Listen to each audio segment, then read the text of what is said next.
It's time for the podcast. Yeah, the podcast is starting. What's a podcast? It's all gonna be alright in the end. It's gonna be alright. And if you've got some worries, my dear little friends, please rest your busy minds, because it's finally time for stories from now and then.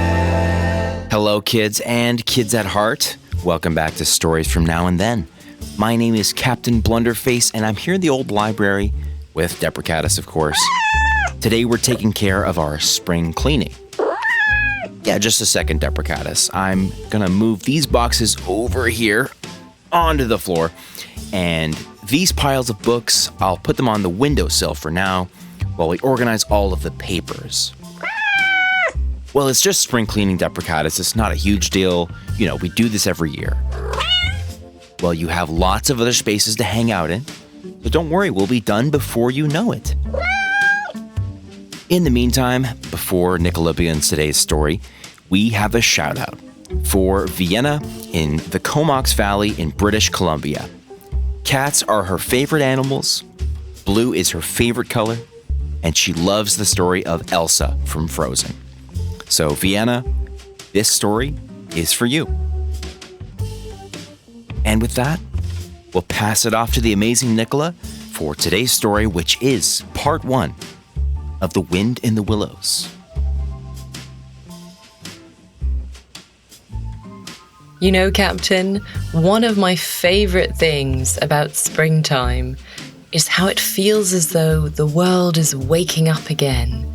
The flowers, the trees, and also all of the animals. The birds start singing, the bears come out of their dens, and everything just feels so alive. And we've got a classic story today about some lovely forest animals.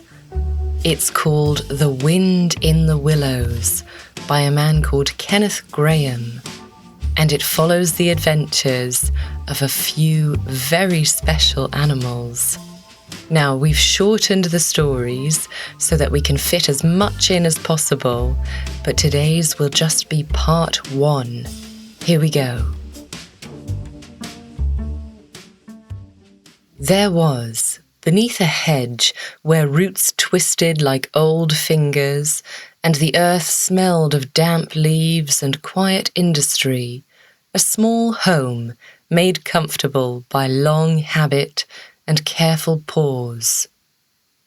In this home lived Mole, who had spent all the morning engaged in spring cleaning, as respectable creatures often do when the season first begins to stir itself awake. He had swept the hallways, shaken rugs, polished his shelves, and beaten dust from corners where dust, having once settled, had every intention of staying forever. By noon, he was powdered from whisker to tail, with soot upon his nose and a weariness in every limb that made even the sight of another shelf feel unbearable. Then something happened that comes from time to time to sensible creatures in spring. A softness in the air, a brightness pressing faintly at the edges of underground windows, a feeling, difficult to explain, impossible to resist, that there must be something happening elsewhere. Mole leaned upon his broom. He looked at the walls of his little room, at the hooks, the cupboard, the tidy coal scuttle, and all at once they seemed too still, too familiar, too much the same as yesterday.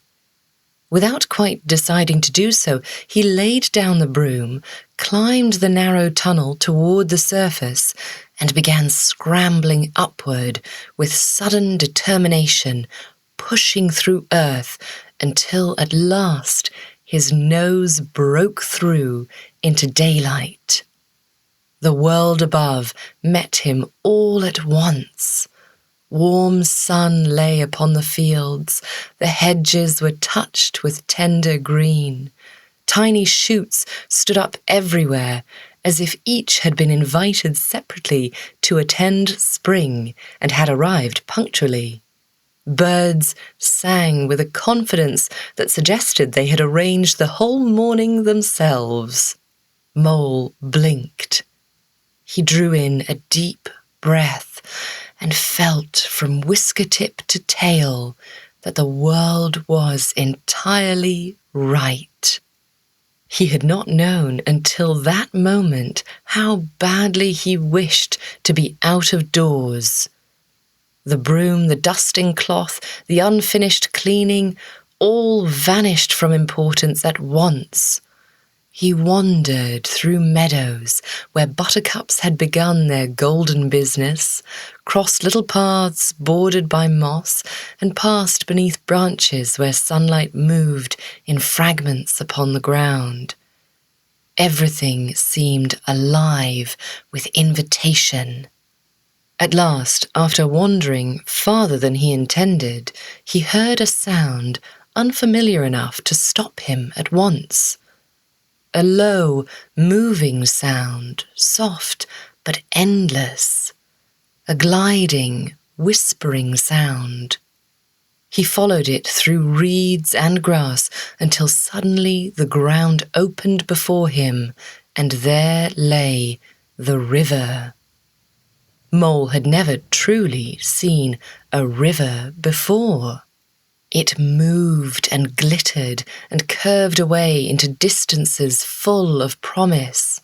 Little wrinkles of light travelled upon its surface.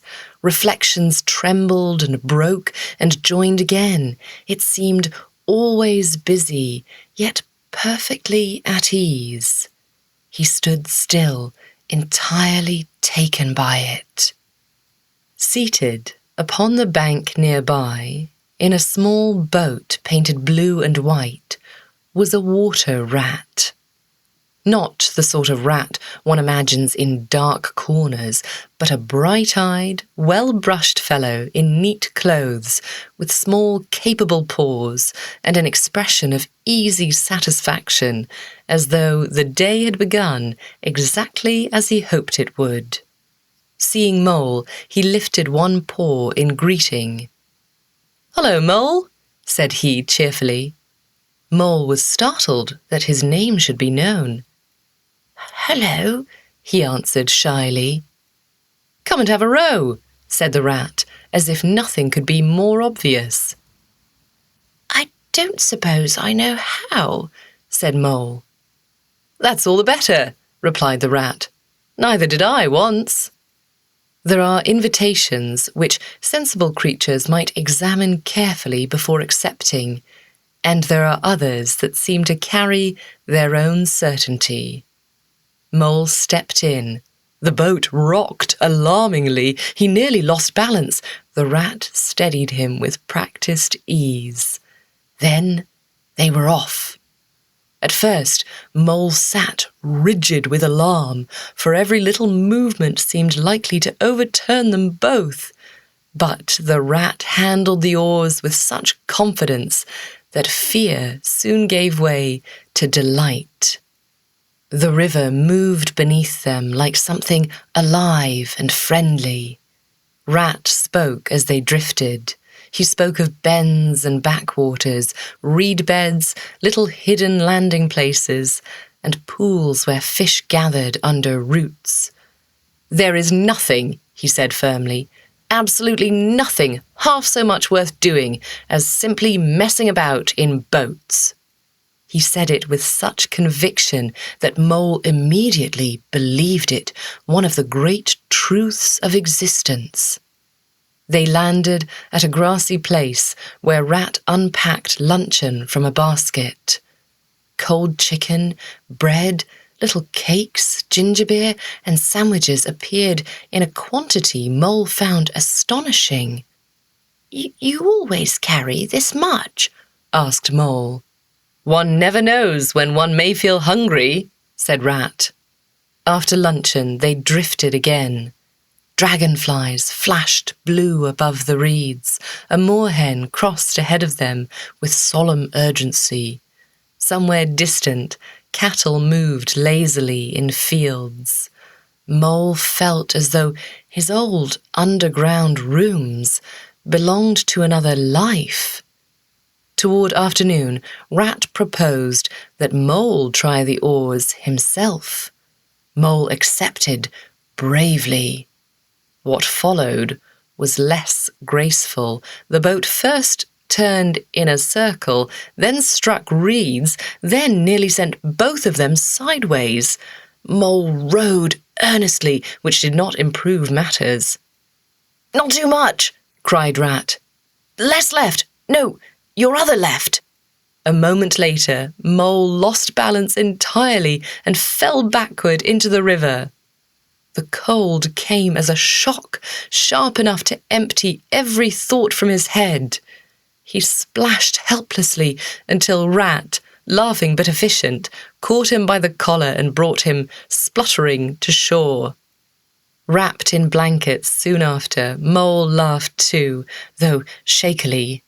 I shall learn," he said. "Of course you shall," said Rat kindly. "Everyone does."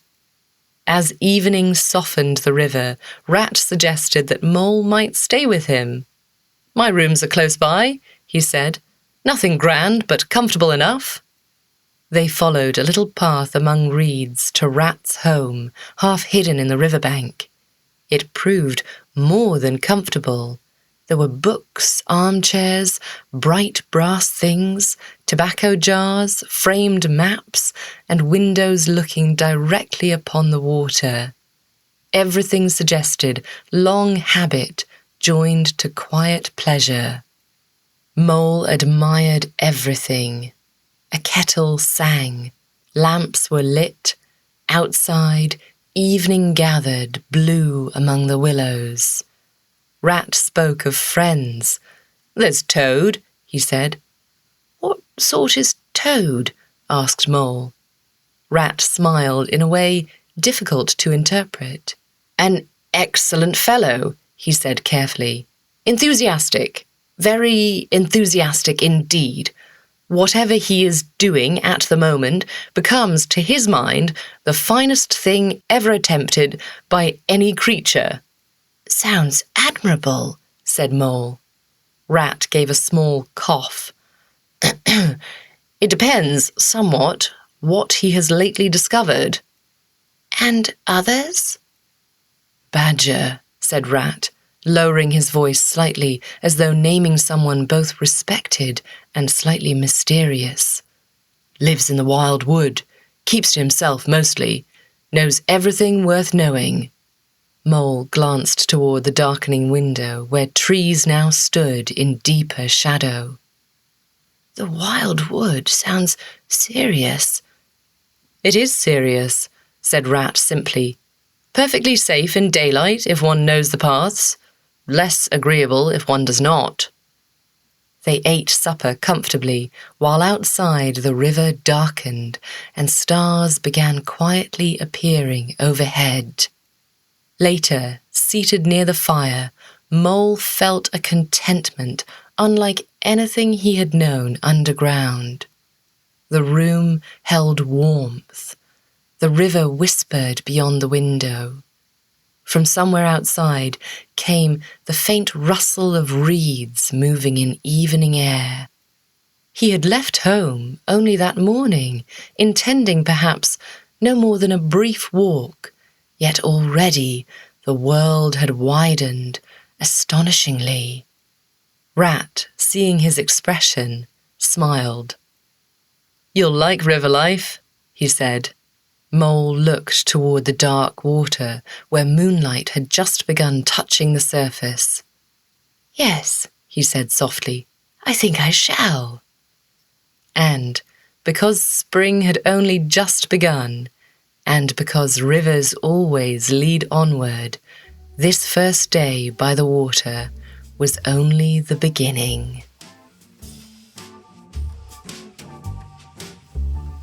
Let's leave Mole and Rat there to have a rest after their adventurous day. We've met 2 animals so far, and we've heard about 2 more, Toad and Badger. We will meet them in the next part of the story. Before we finish today, I'm curious to know, what animal would you be if you were a forest creature? Would you be like Mole, or perhaps like a water rat? Sometimes I think I would like to be a rabbit, nice and cozy and just happy to eat all day. What about you, Captain? What animal feels right for you? I think for me, it would have to be an opossum, not to be confused with a, quote, possum, which are different and they live in Australia, but an opossum, and it's because they're pretty mysterious and they seem to be scared of nothing, I guess, so that sounds cool. As for our spring cleaning, we tidied up a lot, and now I just have to tidy up the windowsill, and our spring cleaning will be done. Yeah, I guess this was a big deal for you with all this stuff moving around. These boxes are kind of bigger than you, and I guess you couldn't hang out on the windowsill either with all the clutter. You know what? Sure thing. Next time, I'll try to leave the windowsill open for cat activities only. Remember, if you'd like a shout out, just send us a DM on Instagram at Stories From Now and Then.